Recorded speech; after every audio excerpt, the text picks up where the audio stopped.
Doflamingo was the prophet we wanted and needed, and at this point, it's time to give him his true flamingo flowers he deserves. Now, the first thought we all have of Doflamingo is the same thing. He's a fashion icon with a smile that can light up a room. Even while being bow-legged, he towers above all with his euphoric charisma and cares about his crew in a way only known by the great pirate captains in the verse. Now, when you have a grown man like Bellamy mimicking you with his tongue out and willing to lay his life down to get tickled in strange areas by a string clone, is there even a comparison? Okay, maybe Luffy, because Boa was busting it wide open the first day. But back to Doflamingo. In addition to that, some small things is he's a murderer, psychotic, thrill-seeking, pedantic bastard who lives off of the thrill of others while again being bow-legged and maybe blind in one eye. Now, we got that out of the way. You know now who he is, but don't judge a man by his past. No, we judge him by how many theories he gets correct, because we are the One Piece community, and that is what we do. Yes, he killed his father and Corazon, okay? But his dad was naive. Why would you do that? And Corazon, he was a snitch.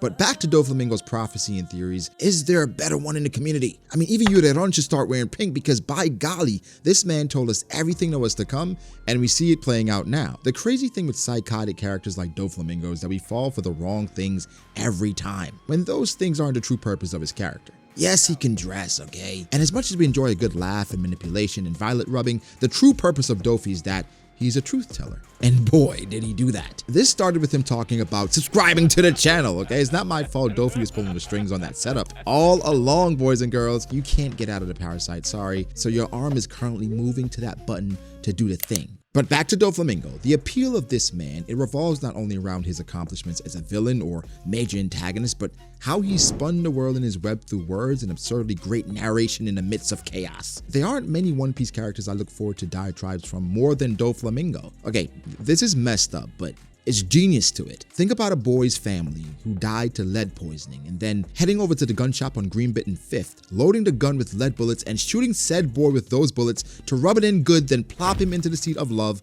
that you planned for him. His despicability is so beautiful. One of his minor beauties is somehow scavenging the Marimera in case he might need it and using it as bait for Luffy and the gang after the debacle on Punk Hazard. He was correct that the brother would come for it, but no one would expect it to be Sabo. On to the magnum opus of this bow-legged fiend, where he accurately predicts where we're going and where we currently are in the One Piece story. I want to leave you guys with a gift though, because through Dofi, it's almost like Oda used him as a symbol of what was to come through his origins. This Cheshire demon from the beginning was chosen to lead and be one of the conquerors of the future, and had grown men kneeling in awe of what he was to accomplish. People normally look at Imu and what he is in the comparisons of the Gorosei kneeling to him and on the empty throne. The placement of the sword and the scepter in both images is kind of a dead giveaway, so in more ways than one, Doflamingo is Oda's muse. Yeah, inspiration and representation of the highest order, like hummus for white people. It's expected. There is no greater moment of this happening more than, again, the magnum opus of Dofi's stringly existence, more than Marineford amidst the chaos ensuing, where some, including myself as a teenage boy, wondering if the One Piece world was going to end. But somewhere in the midst, it was a pink smiling flamingo man who made sure to let us know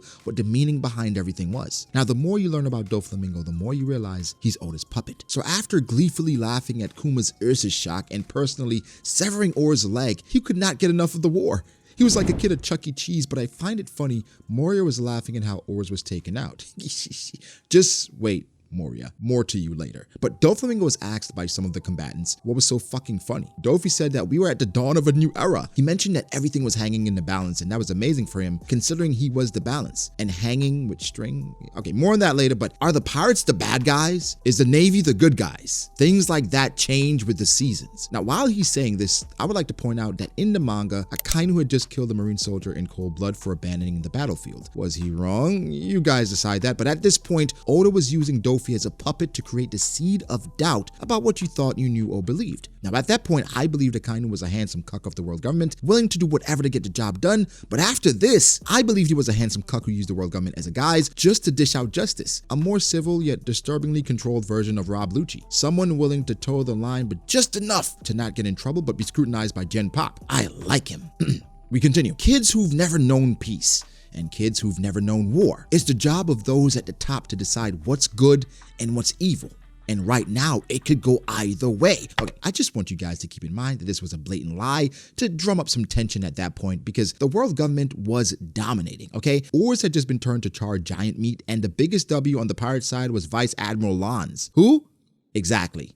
Okay, justice will prevail. Of course it will, because the side of justice will be whichever side wins. So now we have to slow down like Daenerys beam, because we know what he's saying. The ultimate deciding factor is power, blah, blah, blah. But what is he actually saying? Considering all that we know, it was not only a hint of what was to come, but also what had already happened. You see, Oda used young Dofi to portray this idea of Imu, and almost a striking resemblance using the celestial dragon who fell from grace in the eyes of the gods. Now, in this instance, he was using adult Dofi to hint as to what happened in the past, and almost justify any wrongdoing, saying, well, justice is frivolous. What could be outlawed today may be law tomorrow. Well, we're talking about Marineford, and this makes me think of Whitebeard and how he outlawed slavery in his territories, as marking and branding someone and having them die for your cause is the worst thing, and he did not stand for that.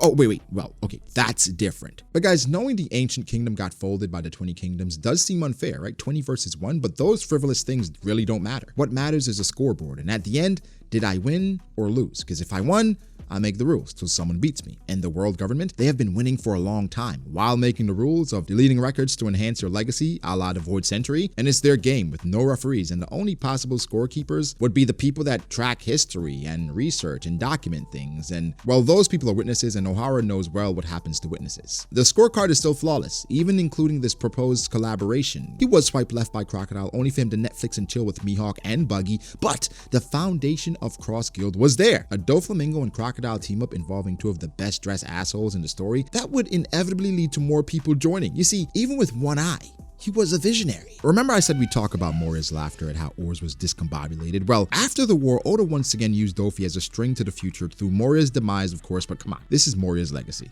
It's L's.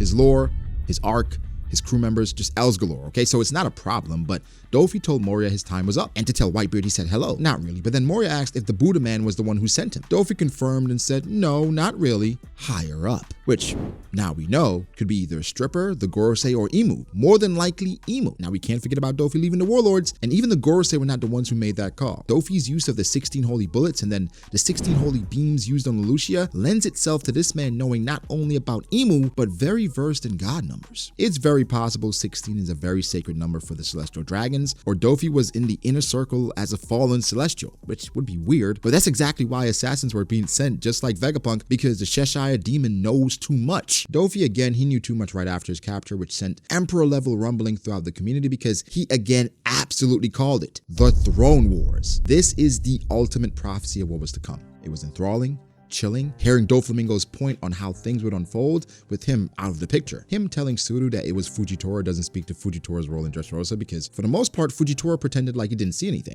Suru, being unusually interested in Doflamingo, values his opinion, and then she asked him what was to come. Now, quick tangent, certain Marines latch on to certain pirates as a conquest they must overcome. Could be for various reasons, but they must be there when that pirate falls, and for Suru, that pirate was Doflamingo. But why? I mean, she mentions that it takes a thief to know a thief, which has me interested in her origins, but Dofi unleashed a world of truth on Mrs. Wrinkles. He understood the tipping of the scales and how the monsters of the worst generation would not settle. The Marines on the defensive while the revolutionaries gained more traction. The reins were gone and everyone was now in a position to make a move for power and supremacy. The old guard was over, but his obvious hate for the Celestials were apparent by the way he spoke like he knew. And with the eerie similarities of the use of Doflamingo by Oda, I would not be surprised if we see the Heavenly Demon documenting the future events sometime soon, outside of Impel Down. He's Oda's muse, and it's no surprise that he is easily the best antagonist in One Piece. But guys, give me your thoughts. Did Doflamingo call it? Is he the ultimate truth teller? He's up there with Madame Shirley in regards to predicting the future because by golly, this demon is surely godly. And also guys, if you're interested in more things that you probably missed or you'd like to know about the last chapter, click the video on your screen to know more.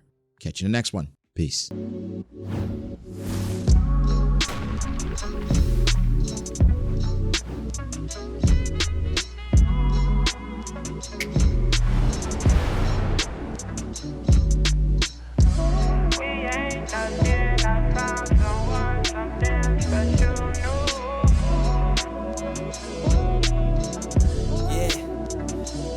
I start doubting me, I felt lost.